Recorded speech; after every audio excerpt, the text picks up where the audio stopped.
The first thing I saw was the glare. Not the clean, dark, energy-absorbing sheen of my rooftop solar array, but a hideous, matte, chalky reflection that screamed amateur hour. Someone had painted my panels, painted them white. A thick, streaky, obscenely white coat that effectively neutered 24 high-efficiency photovoltaic cells. My jaw didn't drop, it locked.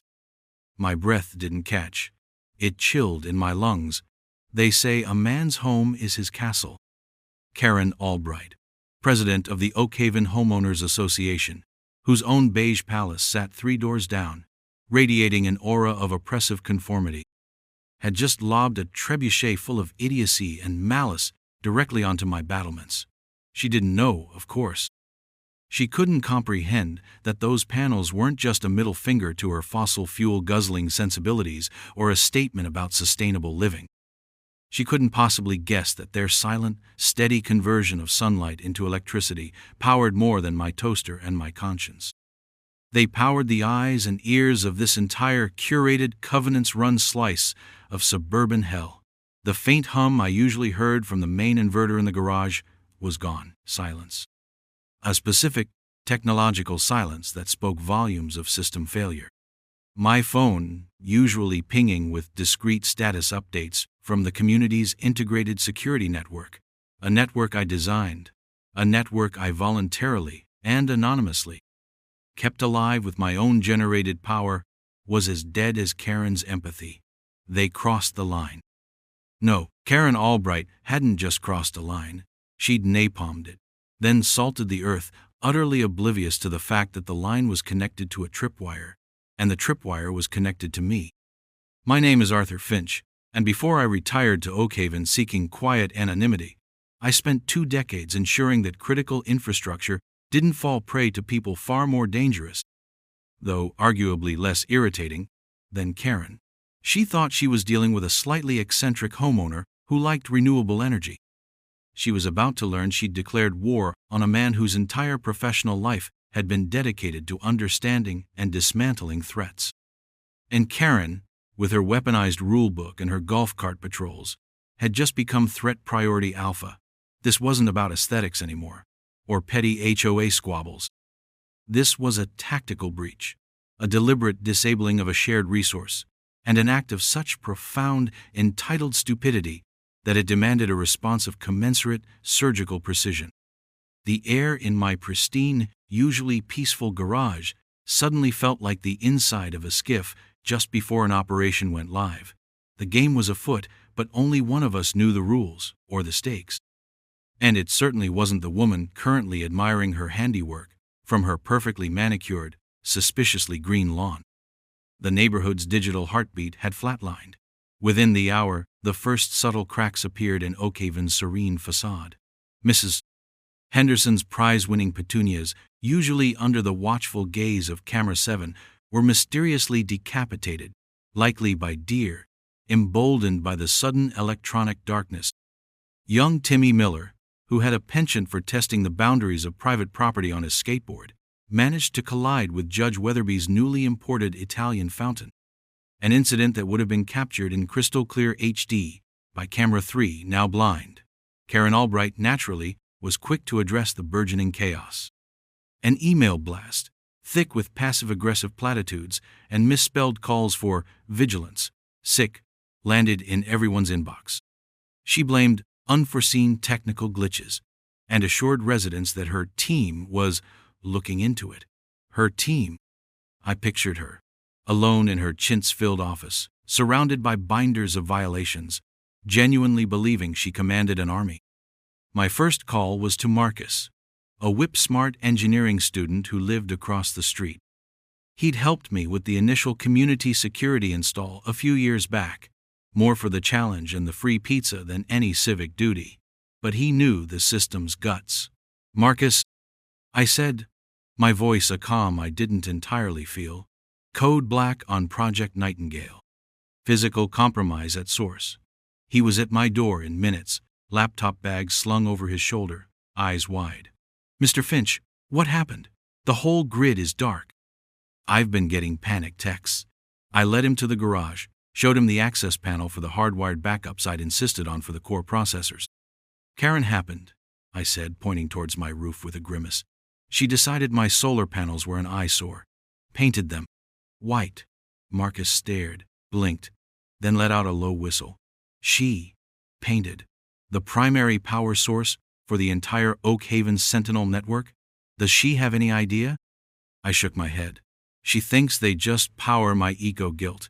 She doesn't know I volunteered to integrate them into the community grid after the last budget cut nearly axed the whole security project. She certainly doesn't know that the unforeseen technical glitches are her own damn fault. We worked for an hour, bypassing the solar feed and attempting to reroute auxiliary power. The damage wasn't just superficial. The cheap latex paint had seeped into the panel connectors, and the sudden, total power cut had corrupted some of the local server's cache. This is bad, Mr. Finch, Marcus said, wiping sweat from his brow. The primary logging server for the camera feeds. It took a hard crash. We might have lost recent data. And getting full power restored to all nodes without the solar array will strain the backup batteries to breaking point. They weren't designed for this kind of sustained load. I nodded slowly. She didn't just blind the system, Marcus. She may have blinded our ability to see what she's been doing with it. A cold suspicion began to crystallize. Karen wasn't just a petty tyrant. She was a petty tyrant with tools. And I had a sinking feeling she'd been using them for more than just spotting lawn violations. The opening salvo had been fired, not by me, but by her. My response would not be to return fire wildly. It would be to dismantle her arsenal, piece by piece, then dismantle her. She didn't know I had built systems designed to withstand nation-state attacks. She was about to learn about resilience and the art of the counter-offensive. The next 48 hours were a deep dive into the digital entrails of Project Nightingale, or what was left of its immediate memory. Marcus, fueled by a potent combination of righteous indignation and an endless supply of my wife Sarah's emergency stash cookies, proved invaluable. Sarah, my rock, simply watched me with that knowing look she'd perfected over years of my special projects, her silent support a bulwark against the simmering rage. She knew this wasn't just about painted panels, it was about a fundamental violation of boundaries, a desecration of carefully constructed order. While Marcus wrestled with corrupted drives and dying backup batteries, I started pulling on threads. The first was the painter. A quick, discreet chat with old Mr.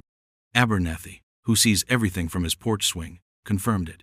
A generic white van. Some young fella who looked like he'd rather be anywhere else. And Karen Albright herself, directing the operation with the focused intensity of a field marshal. She'd paid cash, of course. Untraceable, she thought. But Mr. Abernathy had surprisingly good eyesight for an octogenarian and a memory for partial license plates. It was a start. The real breakthrough came from a sector of the backup server Marcus managed to partially recover, the administrative access logs. Karen, as HOA president, had top-tier access. Standard. What wasn't standard was the frequency, the timing, the specific cameras she accessed. She wasn't just checking the perimeter cameras or the entrance gates. She was spending hours, often late at night, accessing Camera 12, which had a partial view into the Hendersons' kitchen. Camera 5, which covered the new family, the Wilsons, and their teenage daughter's bedroom window. Camera 9, which, by a quirk of installation angles, offered a surprisingly clear view of anyone using the community pool's changing rooms. The pattern was undeniable and nauseating. This wasn't about security. This was voyeurism. This was control. This was Karen Albright, building her own private surveillance state, one grainy video feed at a time. She's been using it as her personal panopticon. Marcus breathed, scrolling through lines of damning data. Look at this. Cross-referencing access times with her violation notices. She's not just spotting infractions during her golf cart patrols. She's rewinding, zooming, actively hunting for things. And this is just sick. He pointed to a log entry showing repeated access to the Wilson girls' camera feed, time-stamped well past midnight on multiple occasions. A cold, hard fury settled in my gut. This woman hadn't just committed vandalism and endangered the neighborhood. She was a predator hiding behind an HOA rulebook. The solar panels were the least of it. They were merely the catalyst that had ripped the veneer off something far uglier. My initial plan for tactical retaliation had just escalated. This wasn't just about restoring power or getting compensation for damages. This was about dismantling a system of abuse and ensuring Karen Albright never held a position of power or a security password again. The dossier began to take shape, not just with invoices for paint and estimates for panel replacement, but with screenshots of access logs, timelines of suspicious activity, and a growing list of potential victims. My fight for my property had just become a crusade for my neighbor's privacy and safety. Karen thought she was waging a war over aesthetics. She had no idea she just handed me the blueprints to her moral ruin. The transition from quiet retiree to operational planner was seamless, a dormant program reactivated by an undeniable threat. Sarah watched me, a familiar concern in her eyes, but also a grim understanding. She'd seen this mode before, usually triggered by events on a global scale, not by a neighborhood busybody. Yet, the principles remained the same. Gather intelligence, define objectives, identify assets, execute with precision. My primary asset, besides Marcus's burgeoning forensic IT skills, was Elias Thorne. Elias and I went back, way back. He was the legal scalpel I'd often brought in when complex international agreements or sensitive national security issues required a mind that could dissect a contract or a piece of legislation with the same ruthless efficiency applied to threat actors. His practice now was ostensibly corporate law, but his mind was still wired for combat. A single call, a brief explanation devoid of emotion but heavy with implication, and he was in. Property damage, trespass, that's the appetizer, Arthur, Elias said, his voice like gravel over silk. The surveillance abuse, that's the main course. We'll need irrefutable proof she directed the access, not just had the capability. And we need to establish intent. That was my department. The objective was clear. Complete dismantlement of Karen Albright's HOA regime, legal accountability for her actions, both the vandalism and the far more sinister surveillance, and the establishment of robust, transparent oversight for any future community systems. This wasn't just about punishing Karen, it was about inoculating Oakhaven against future tyrants. Marcus, meanwhile, became my unofficial quartermaster of digital evidence. He meticulously documented the chain of custody for the recovered server logs, cross-referencing them with Karen's official HOA communications and violation notices. The patterns were damning. A complaint about overnight street parking logged by Karen at 8:00 a.m. was preceded by camera access to that specific street view at 3:00 a.m. A citation for an unapproved flower pot color corresponded with multiple zooms on that resident's porch camera the day before. It was systematic, obsessive. I began to cultivate assets within the neighborhood. Subtly, a casual conversation with Mr. Henderson about his petunias led to his bewildered admission that Karen had once commented on the brand of coffee his wife preferred, something only visible if one were, say, peering into their kitchen window at breakfast.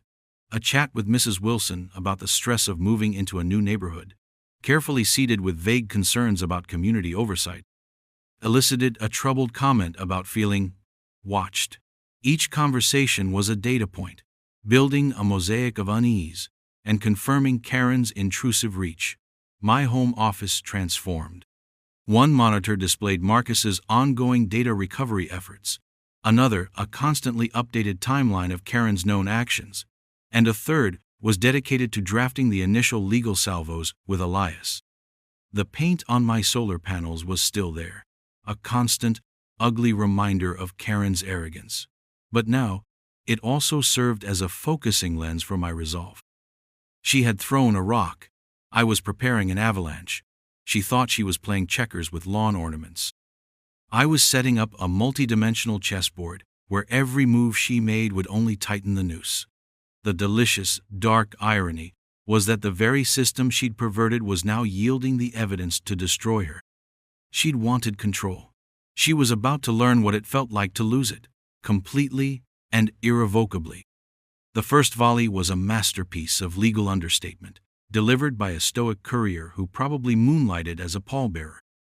A cease and desist letter, drafted by Elias with the cold precision of a surgeon outlining an amputation. It detailed the trespass, the vandalism to my solar array, now meticulously photographed and assessed by 3 independent solar companies, their reports appended, and a demand for full restitution, including the cost of replacing the entire system due to the unknown long-term effects of the paint and the risk of microfractures from the ham-fisted cleaning attempts she'd inevitably authorize if left to her own devices. It also included a carefully worded clause about holding her personally liable for any further diminishment in property value or incurred costs due to her actions. No mention yet of the surveillance. That was the ace up my sleeve, the second stage of the rocket. Simultaneously, a formal complaint was lodged with the Oak Haven HOA board, a body largely composed of Karen's intimidated sycophants, but a necessary procedural step. It outlined the damage, the clear violation of multiple bylaws, ironically, ones Karen herself had often wielded, and requested an emergency meeting to discuss her conduct. Predictably, Karen's reaction was not contrition, but incandescent rage. An email, riddled with typos and capitalized fury, landed in my inbox within an hour of the letter's delivery. It accused me of harassment, of trying to undermine the community, and, hilariously, of damaging HOA property by installing non-compliant solar fixtures, a blatant lie, as my panels had been approved, albeit grudgingly, 2 years prior after a protracted battle she had lost. Her email was CC'd to the entire neighborhood, a tactical error on her part. It showed her hand, her panic, and her willingness to deflect rather than address. My response was a single, polite sentence, also CC'd to the neighborhood. Mrs. Albright, I refer you to my legal counsel's letter, which clearly outlines the facts. I look forward to resolving this matter through the appropriate channels. The deadpan tone juxtaposed with her hysterical screed was, I hoped, effective. Marcus, meanwhile, had been busy. With the main security system still crippled and running on fumes, he'd helped me set up a discreet, temporary network covering my property and the immediate vicinity, using some of my old hobbyist gear. It wasn't about spying back. It was about documenting her inevitable escalation. And escalate she did. The following morning, a tow truck appeared, preparing to remove my wife's car from our driveway, citing a new emergency HOA rule about non-operational vehicle storage that Karen had apparently drafted overnight.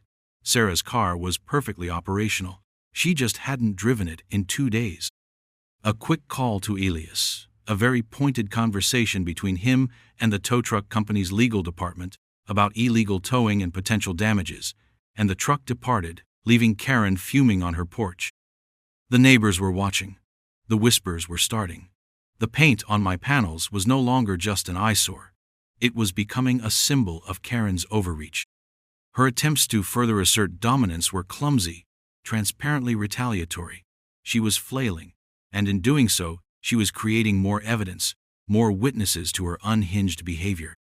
Each petty edict, each misfired accusation, was another nail in her coffin. She was so focused on the perceived slight of the solar panels that she remained blissfully unaware of the deeper, more dangerous investigation into her abuse of Project Nightingale. She was fighting a battle on one front, oblivious to the fact that her entire flank was about to collapse.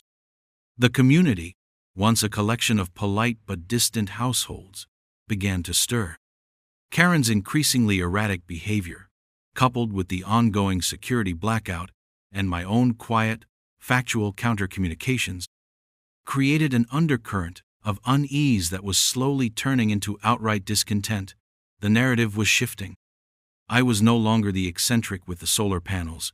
I was the man who had stood up to the bully, and the bully was starting to look dangerously unhinged. My quiet chats evolved. I hosted a small gathering, Mr. Henderson, the Wilsons, a few other neighbors who had privately expressed concerns about Karen's methods over the years. Not in my home, which Karen was undoubtedly watching with renewed, if technologically impaired, vigor, but at a neutral local coffee shop. I laid out the basics. The vandalism, Karen's refusal to take responsibility, the resulting security failure. Then, carefully, I broached the subject of the surveillance system itself. The system Karen disabled, I said, letting the words hang in the air, was more than just cameras. It logged access. It showed who was looking at what, and when. I saw a flicker of understanding in Mrs. Wilson's eyes, a deepening of the worry lines on Mr. Henderson's forehead. I didn't show them the raw logs. Not yet. That was for a more formal, legally defensible setting. But I asked questions. Have any of you ever felt particularly scrutinized? Received violation notices for things that seemed impossible for someone to see during a casual drive-by? The stories began to trickle out. The citation for leaving a trash can out 10 minutes past the deadline, when the residents swore they'd brought it in immediately. The warning about a disruptive gathering that was actually a quiet family barbecue in a fenced backyard. The unsettlingly specific comments Karen had made about personal matters. Each anecdote, on its own, might seem like petty HOA overreach, but woven together, against the backdrop of a compromised security system and the knowledge of access logs, they painted a chilling picture. I wasn't accusing. I was merely facilitating their own conclusions. The seeds of rebellion were sown not with firebrands and rhetoric, but with quiet facts and shared anxieties. Karen, meanwhile, doubled down. She called an emergency HOA meeting, ostensibly to discuss the security crisis and my uncooperative attitude. This was her arena, her chance to control the narrative, to rally her loyalists. She didn't realize she was walking directly into a carefully prepared kill zone. Elias, informed of the meeting, merely smiled. "Excellent," he'd said. "Let her build her own gallows. My family was my anchor." Sarah's unwavering belief in me, her quiet fury at the violation of our privacy and peace, fueled my resolve. My son, home from college for the summer, a budding computer scientist himself, listened to the unfolding saga with a mixture of horror and fascination, occasionally offering surprisingly insightful observations about data security protocols that Karen had clearly bypassed or ignored. The painted solar panels on my roof were still an offense, but they were also a beacon. They signaled the point where one woman's obsession with control had collided with a quiet professional's expertise in dismantling exactly that. The stage was being set for a public reckoning, and Karen Albright was the star of a tragedy she herself had scripted. The trap was baited with Karen's own arrogance. Her emergency HOA meeting was scheduled for a Thursday evening in the community clubhouse, a sterile room that usually hosted lukewarm potlucks and contentious debates about acceptable mailbox colors. This time, however, the air was thick with a different kind of tension. Elias and I arrived early, coolly taking seats in the front row. Marcus, looking more like a student council treasurer than a cyber sleuth, sat a few rows back, a slim laptop case by his side. He'd managed to recover enough data from the Nightingale server to reconstruct a compelling timeline of Karen's unauthorized surveillance, complete with anonymized but verifiable access patterns. The key was not just showing that she accessed the cameras, but how her access directly correlated with targeted harassment and an obsessive focus on specific residents, far exceeding any legitimate security or HOA enforcement purpose. As residents filed in, I noted the subtle shifts in demeanor. Fewer deferential nods towards Karen, more sidelong glances, whispered conversations. My earlier discreet dissemination of information had done its work. The ground was fertile for doubt. Karen swept in, flanked by her two remaining board cronies, a sheaf of papers clutched in her hand like a scepter. She opened with a tirade about vandalism, ironically not her own, lack of community spirit, directed at me, and the importance of adhering to HOA bylaws for the good of all. It was her standard stump speech, but tonight it lacked its usual conviction. Her eyes kept darting towards me, then towards the growing crowd. Then Elias rose. He didn't raise his voice, he didn't need to. His presence alone commanded attention. Mrs. Albright, he began, his tone glacial, before we discuss Mr. Finch's alleged non-compliance, perhaps we should address a more pressing matter: the systematic misuse of the Oakhaven security system for personal surveillance by the HOA president. A collective gasp, quickly stifled. Karen turned a shade of puce that clashed violently with her lilac pantsuit. That is an outrageous accusation. Slanderous. Elias simply gestured towards Marcus. We have logs, Mrs. Albright. Meticulously recovered server logs, detailing date, time, duration, and specific camera feeds accessed from IP addresses known to be under your control. These logs paint a disturbing picture of targeted observation, far beyond the scope of legitimate HOA business. He paused, letting the weight of his words sink in. For example, the repeated, lengthy access to camera 12, focusing on the Henderson property, often late at night. Or the persistent monitoring of the Wilson family, particularly camera 5, which has a view into a miner's bedroom window. Mrs. Wilson let out a small, horrified sound. Henderson looked like he was about to erupt. Karen sputtered. Those logs could be faked. This is a conspiracy by a disgruntled resident. Disgruntled because you vandalized his property and disabled a community-wide safety feature? Elias countered smoothly. Perhaps. Or perhaps he, like many others here tonight, is simply tired of living under a regime of petty tyranny and invasive snooping. He then produced a second document. Furthermore, Mrs. Albright, we have a sworn affidavit from the painter you hired, who confirms you personally directed him to paint Mr. Finch's solar panels, paying him in cash, and instructing him to do so before dawn to avoid detection. Trespass, vandalism, and now, potentially, charges related to unlawful surveillance and invasion of privacy. The bill for the solar panel replacement alone is in excess of $20,000. The damages for the other matters?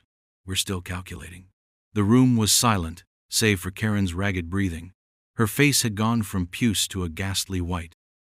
The carefully constructed facade of the benevolent dictator was crumbling pixel by pixel, right before her loyal subjects. The drone surveillance visual metaphor played in my mind. I had watched her build her little empire of secrets, and now I was watching it implode from a safe, calculated distance. Her own tools, her own obsession, had become her undoing. The meltdown was swift and ignominious.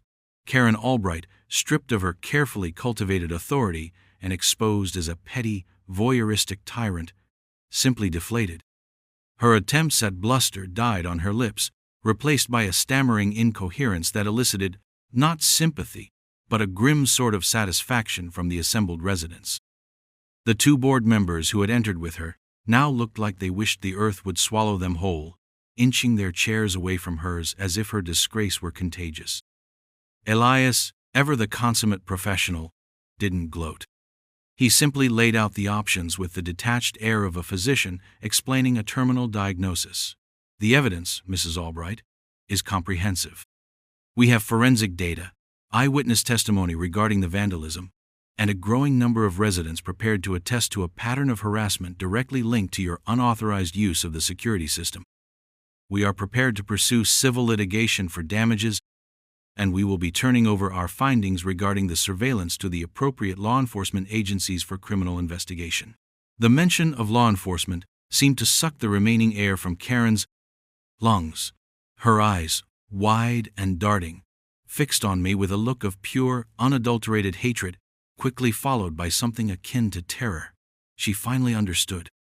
This wasn't about paint colors or lawn heights. This was about a fundamental abuse of power, and the bill had come due. Mr. Henderson, his voice trembling with controlled rage, stood up. My wife and I, we trusted you. We trusted this community. To think you were watching us, watching our home. Mrs.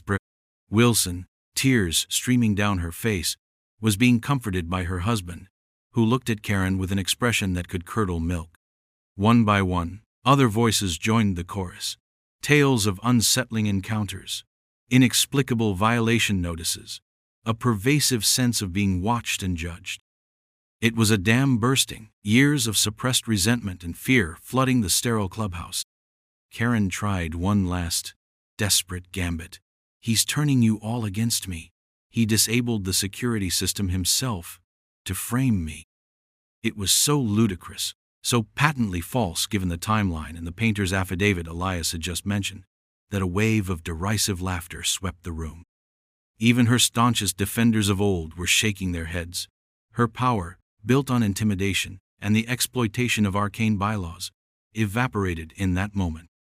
The local corruption wasn't grand conspiracy, but the insidious kind that festers in small ponds, the corruption of trust, the abuse of minor authority for personal gratification, the slow erosion of privacy under the guise of order. Marcus, at a subtle nod from me, projected onto a small portable screen a single, anonymized log entry. Karen's IP address, accessing camera 5, the Wilson girls' window, at 2:17 a.m. Zooming in. The visual was stark, damning. No more words were needed. The HOA board members, seeing their own futures tied to Karen's sinking ship, began to stammer about emergency votes, resignations, and full cooperation with any investigation. The symbolic blood had been spilled, not in a literal sense, but in the complete and utter destruction of Karen Albright's reputation and reign. Her carefully constructed world of manicured lawns and absolute control was now a smoking ruin, and she stood alone in the wreckage. The porchlight of her authority had been irrevocably extinguished. The public reckoning was less a dramatic courtroom showdown and more a slow, grinding administrative disassembly. The emergency HOA meeting concluded with a swift vote of no confidence in Karen Albright. Her resignation was demanded, and, faced with the undeniable evidence and the furious solidarity of the residents, she tendered it before the night was out. A scrawled, bitter note left on the clubhouse lectern. Elias, true to his word, forwarded our comprehensive dossier to the local prosecutor's office and the state agency responsible for data privacy. The wheels of official justice turned slowly, but they began to grind. Arrest warrants weren't issued that night. The system doesn't move with the speed of a revenge fantasy, but an official investigation was launched into invasion of privacy and misuse of HOA resources. News headlines, initially confined to the local paper's website. HOA president resigns amidst surveillance scandal, hinted at the deeper rot. The financial irregularities Marcus had begun to uncover, related to opaque security maintenance fees that likely funded Karen's more elaborate surveillance whims or covered her petty cash payments, became another avenue for investigators. The immediate aftermath within Oakhaven was a strange mix of relief, anger, and a dawning awareness of their collective vulnerability. The silent majority, now very much vocal, began the process of electing a new interim board. The discussions were no longer about the ideal shade of beige for siding, but about transparency, accountability, and robust data protection policies. My solar panels, still bearing their hideous white coating, became an ironic monument to the affair. The cost to replace them was substantial, but a civil suit, which Karen quickly settled out of court to avoid further public humiliation and discovery, covered the expense. The new panels, when installed, gleamed with an almost defiant shine, a testament to resilience and the eventual triumph of expensive sense. My role shifted from reluctant warrior to quiet consultant. I helped the interim board draft new security protocols, ones with multiple layers of oversight, strict access controls, and mandatory, transparent logging accessible to all residents. Project Nightingale, or what would rise from its ashes, would be a true community asset, not a tyrant's tool. We ensured that the system was powered transparently, its maintenance and operational costs clearly itemized in the HOA budget, no longer reliant on one individual's private infrastructure or vulnerable to one person's whims. The locked gate of psychological closure wasn't just for me, it was for the entire neighborhood. The fear of arbitrary judgment, of unseen eyes, began to dissipate. People started to trust their surroundings again, to trust each other. The neighborhood began to breathe again. a collective exhalation of tension that had been building for years under Karen's oppressive reign. The new HOA board, a diverse group of genuinely concerned residents, moved with commendable speed to implement changes. Transparency became the watchword. All meetings were recorded, minutes were promptly distributed, and financial statements were made available online with clear, understandable breakdowns. The new security system, funded properly and overseen by a rotating committee, was designed with privacy as a paramount concern. Cameras covered common areas and perimeters, as intended, but access was strictly controlled, logged, and audited. No single individual held unilateral power. My family, my emotional anchor throughout this ordeal, slowly returned to our quiet rhythm. Sarah commented that the air in Oakhaven felt lighter, less charged with unspoken anxieties. My son, having witnessed suburban intrigue far more compelling than any reality TV show, returned to college with a renewed appreciation for ethical data handling and perhaps a healthy skepticism of anyone wielding unchecked authority, no matter how small the domain. Karen Albright faded from Oakhaven. She sold her beige palace at a loss, unable to withstand the daily scrutiny and the palpable disdain of her former subjects. The last I heard, she was embroiled in legal battles, the criminal investigation proceeding with its methodical pace, her reputation in tatters. There was no triumphant gloating on my part, only a somber satisfaction. The fight had been necessary, the outcome just, but the process had exacted a toll on my time, my peace of mind, and it had forced a confrontation I never sought. The moral cost of action, the figurative blood spilled, was the shattering of a community's innocence, the realization that even in manicured suburbia, darkness could fester. But from that shattering came a stronger, more resilient Oakhaven. The symbolic revenge tied not to family legacy in my case, but to a professional ethos. Systems are designed to serve, not to control. Transparency builds trust. Secrecy breeds abuse. The newly installed solar panels on my roof became more than just power generators. They were a clean slate, their dark, efficient surfaces absorbing sunlight, converting it into energy that now powered a system rebuilt on principles of integrity. Each kilowatt they produced felt like a small act of restoration. The porch light on my own home, a simple beacon in the night, no longer felt like a solitary outpost in a compromised territory, but part of a neighborhood that had reclaimed its control, its dignity. The relentless, cinematic pacing of events had slowed to the rhythm of ordinary life, but the lessons learned resonated with a cold, calculated clarity. They hadn't just painted over solar panels, they had inadvertently illuminated the cracks in their own foundation, and I was merely the one who held the flashlight steady until everyone else could see. The final act was not an explosion, but a quiet click, the metaphorical gate closing on an era of petty tyranny, opening onto a future where vigilance was shared and power, truly, resided with the many, not the few.